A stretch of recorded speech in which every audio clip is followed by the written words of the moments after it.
Per l'Escola Goar és superimportant fer intercanvis d'alumnat d'altres universitats i més especialment parlant de l'MIT perquè és una universitat amb molt de prestigi. Des d'ençà que vam començar aquest intercanvi hem anat rebent alumnes que ens han aportat molta riquesa tant a l'acadèmic com a lo personal. Aquests alumnes són capaços de fer pràctiques diferents relacionades amb l'àmbit de la ciència, tecnologia, química, biologia. I pels alumnes, el fet de trencar una mica amb la monotonia de les classes dels seus professors, treballen de manera diferent. En el cas de la Lara, està treballant des de la primària fins a la secundària, fent projectes relacionats amb, per exemple, amb quart d'ESO està treballant la genètica, amb tercer d'ESO està treballant la salut, amb els més petits està treballant la programació per blocs. És a dir, és un alumne que té molts recursos i que té capacitat per treballar amb una diversitat molt àmplia d'alumnes. Aquesta activitat que vam practicar l'altre dia amb la Lara va ser a l'Scratch, que va crear un joc i després nosaltres vam posar blocs i vam poder gaudir del joc que va fer la Lara. Hi havia dos jocs. Hi havia un vaixell, li donaves a la bandera verda, amb el cursor de l'ordinador havies d'anar al tresor i hi havia com una zona verd que si xocaves perdies la partida. I l'altre hi havia dos cotxes, llavors hi havia un personatge i amb les tecles de l'ordinador havies de pujar al gat i si xocava amb algun cotxe tornaves a començar. Que la Lara vingui a fer-nos aquesta classe és divertit perquè sortim una mica de fer una altra cosa i també que ens expliqui en anglès està molt bé. La Lara ha viscut durant aquest mes a casa meva i crec que és una experiència molt bona perquè podem aprendre a parlar anglès i els caps de setmana també li anàvem ensenyant que hi ha a Barcelona i vam visitar la Casa Batlló i la Sagrada Família i vam anar a dinar paella a prop de la platja. Jo ho recomanaria perquè si vols aprendre anglès i coses que fan allà és molt bona oportunitat.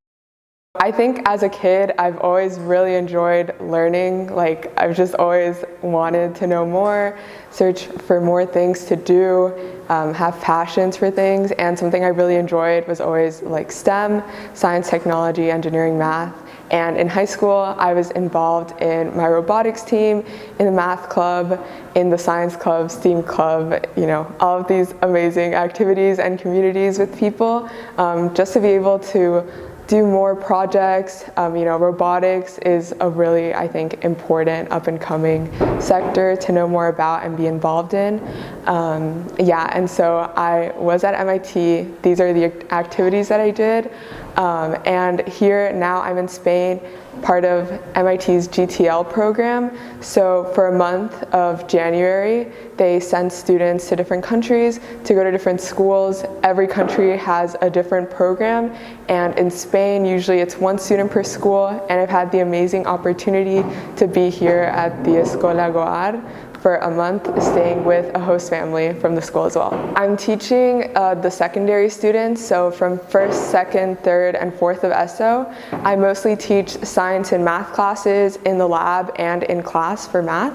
And I've also done some Scratch lessons with the primary, and I feel like it's a really fun activity for everyone. I get to practice my Spanish, and they also get to practice their English, so with the teachers and students alike, with everyone really. Yeah, and it's a really fun way for them to connect concepts that they maybe learn in class, and they get to see it in practice, especially with the Scratch. I taught a lesson yesterday, and it was just so fun for everyone to see them all playing the game and doing different modifications outside of what I had just instructed them to do.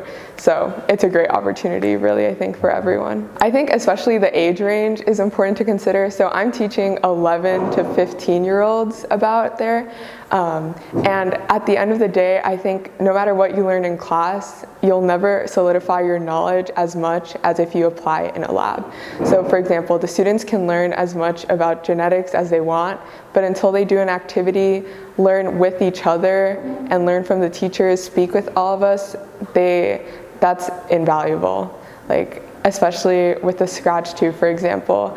Coding in practice, learning it is very difficult, but when you start out having this interest from a young age, it inspires you to do so much more and build on top of that knowledge. So right now they're in 6th, 7th grade. Like, imagine what they can do in 5 years from now when they're in college. So I think it's important to build excitement from now on. So not only is it conceptual and in terms of knowledge, but I think something that's super important is teamwork, right? And building a great environment for everyone.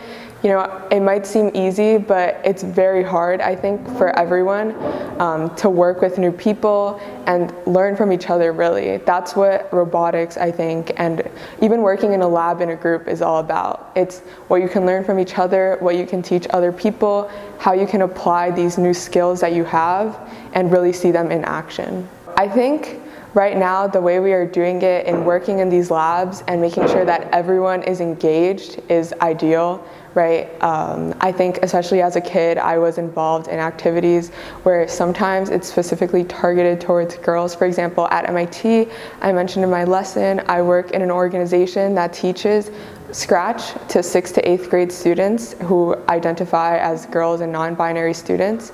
So I think programs like that are part of bridging this gap, and I feel like in this school right now, making sure that everyone in class has the opportunity to do robotics, I think is really great. Instead of separating the class, maybe some students can choose to do another activity, some choose robotics. Sometimes that leads to maybe imbalances, but right now I know everyone does lab, everyone has technology, we have this robotics class for primary students. You know, I think that's essential, and really from the beginning it's establishing kind of making sure that everyone is involved and not only a select group.